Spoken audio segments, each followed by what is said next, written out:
Hey guys, Cut Up Rob here. We're going to have a talk about owning a second-gen Cummins for your first vehicle, or for somebody that's younger with not maybe any mechanical experience. So this is one of my trucks. For you guys that don't know, this truck is a 1995 with, I don't know, 300,000 miles on it, 400 and something thousand kilometers. Now this truck is kind of a little bit of an anomaly because this truck has basically had everything replaced on it more than one time. I've done a couple body jobs on it. It's wrapped right now. You can see the difference color in the hood between the rest of the truck. And this truck is in reasonable shape. So it's a little bit different, and a lot of stuff has been changed on this truck, but I just wanted to give you guys an idea. So if you're thinking about buying something like this, so it would be a 94 to 2002 Dodge truck with a Cummins in it for your son, your daughter, whoever it may be, this is some of the stuff that I would recommend to look or not look for when you're doing it.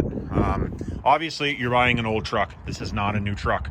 So if you're buying a truck, of this age, you want to be forewarned, you are going to have some issues with it. Pretty good chance. Unless the truck has been super well taken care of. And even still, it's an old truck. It's not a new truck. So you take this truck, for instance, it has a lot of performance stuff done to it and that type of stuff. Now, if you are buying something like this, I would recommend to take it to a local shop before you buy it and have a pre-purchase inspection. It will cost you usually an hour or an hour and a half of the shop's time to go over the truck.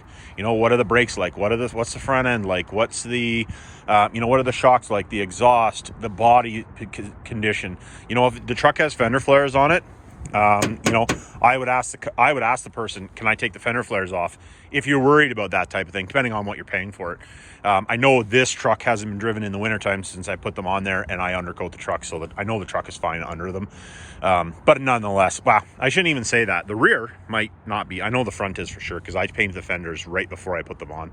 And they've only been on there a couple years, never driven in the winter. But anyways, pretty good chance that if these are on there, one, either that it's rotten or it wasn't rotten when they put them on, and it is now.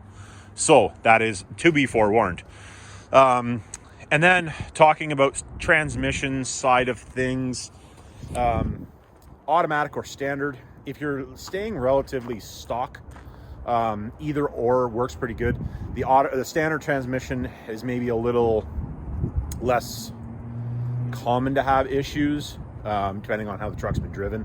But I prefer the automatic myself over the standard. To each his own on that one.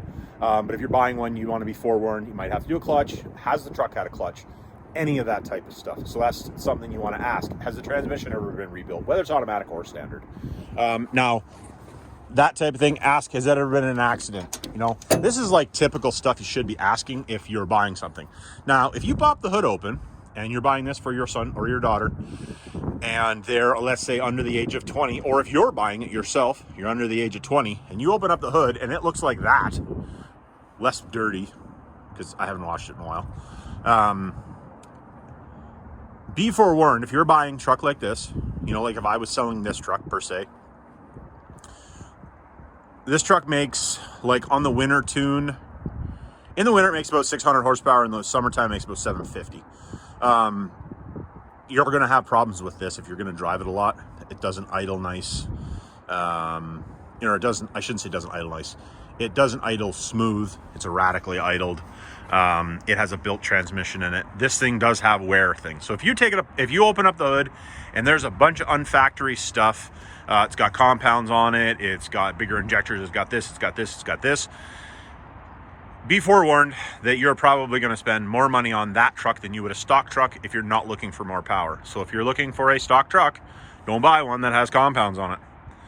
I've had that conversation with a few people after they buy stuff.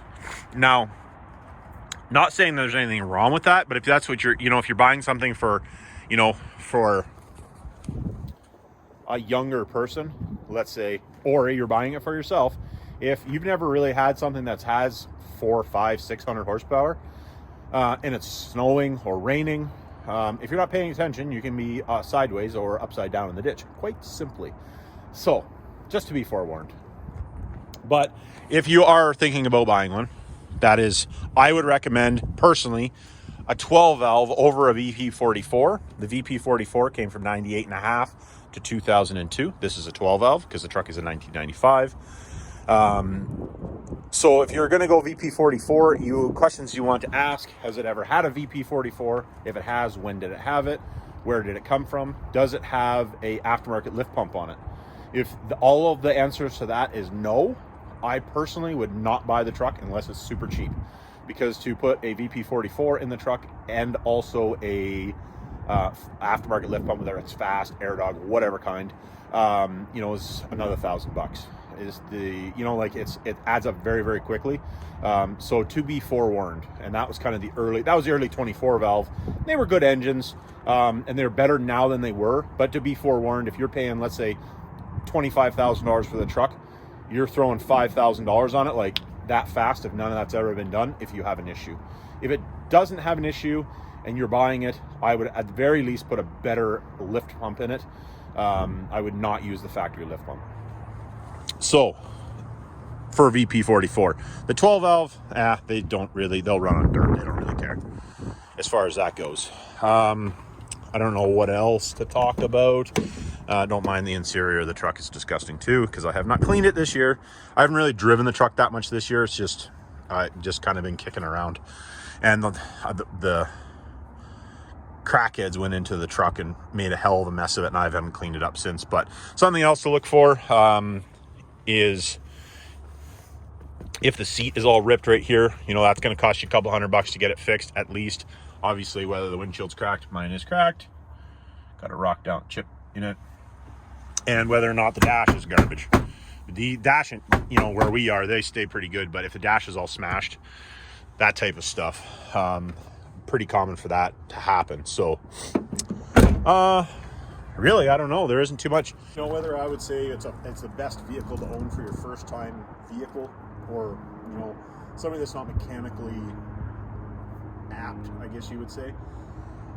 They are old trucks and they do break down. They are reliable, but they do break down. They have their issues. So if you are buying one, or whatever you're buying for, whether the truck is a really nice truck or it needs some work, whatever it may be, if you're buying it, I personally would want to have at least another $5,000 over what you pay for the truck, so that you can go through the truck and change all the fluids. Maybe it needs a water pump. Any of that type of stuff, unforeseen stuff, because with these trucks they are good trucks, but you have to maintain the trucks, and if it hasn't been maintained, you want to make sure you check everything out before there's a big issue. And that's why I always recommend to take the truck to a shop, whether they specialize in these things or not. If you can find somebody that specializes in them, that'd be better. But if you can't find somebody that specializes in them, take them to a regular shop and just say, I'm interested in buying this truck, a pre-purchase inspection. Like I said, it'll cost you an hour, hour and a half, maybe 2 hours for them to go through it. But they're going to give you, what are the brakes like, all the lights work. Basically, for them to go through it and say, hey, what does it need for a safety if where you are requires to have a safety for you to register the truck. If that's the case, then you just tell them I need to have a pre-purchase inspection for safety.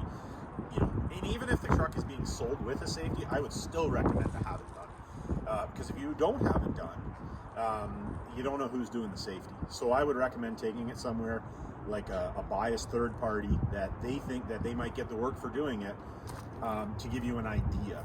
And ask them, how many mil are on the brake pads, or if you're in the States, it'll be in standard, but we do everything in mil for the most part in Canada. But how much is left on the brake pads? Is there play in the ball joints? Is there play in the tie rod ends?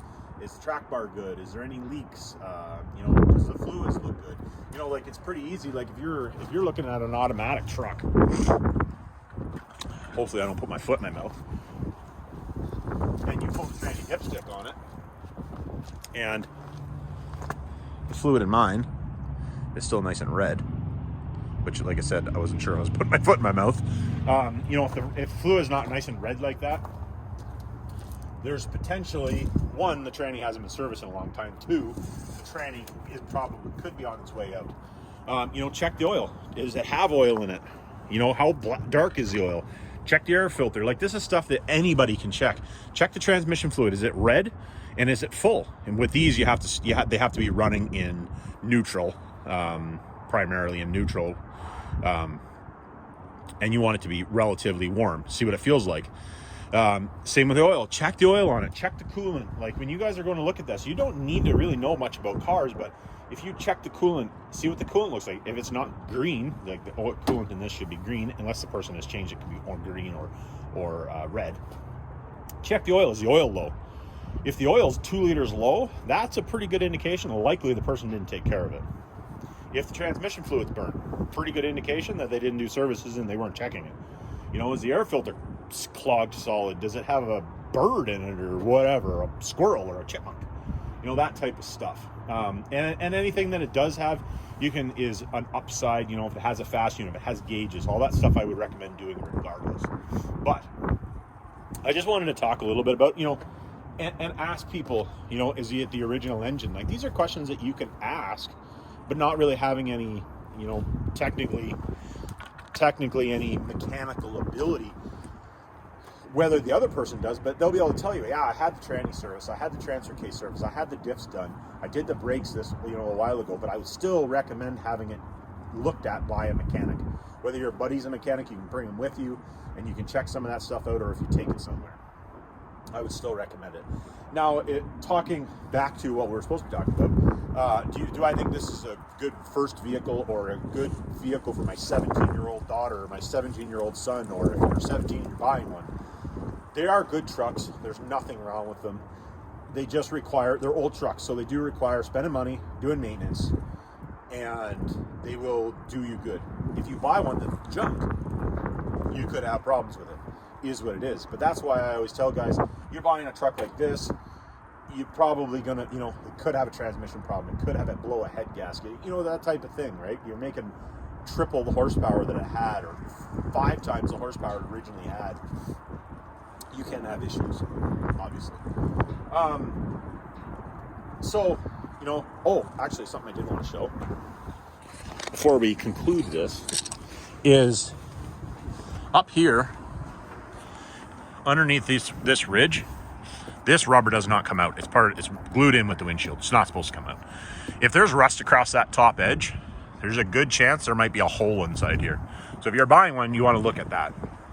And then obviously look at rockers, look at floor pans, like that type of stuff. But there again, if you take the truck to a mechanic to have it looked at, this is something they should be looking at. But it's the little telltale things that if you don't know what to look at, they don't know what to look at. So that's why I thought I'd do this little video. And like I said, yes, they are good trucks, good for anybody. But if you're buying one and you don't have any mechanical ability, be prepared that it is going to cost you money to have the truck. This is not a truck you're going to buy. It's not a Honda Civic that you change the oil in and don't do anything else to it. These things need fuel filters. They need to be the maintenance done on them. They need the oil changes. Like, they need that stuff. So you need to be doing stuff to them. So, you know, if that's not in the budget, I personally would stay away from something like this and maybe go to a gasser or something like that that has less maintenance. But if you really want one, they are good trucks. You know, they have their quirks. They have front end issues. They do have problems, don't get me wrong. But they are good trucks as far as that goes. You can make the front ends good in them. You can make them drive nice, that type of stuff. So anyways, if you got value in this, give me a like, subscribe, all that good stuff. Hit the bell notification button. And remember, it's not rocket science.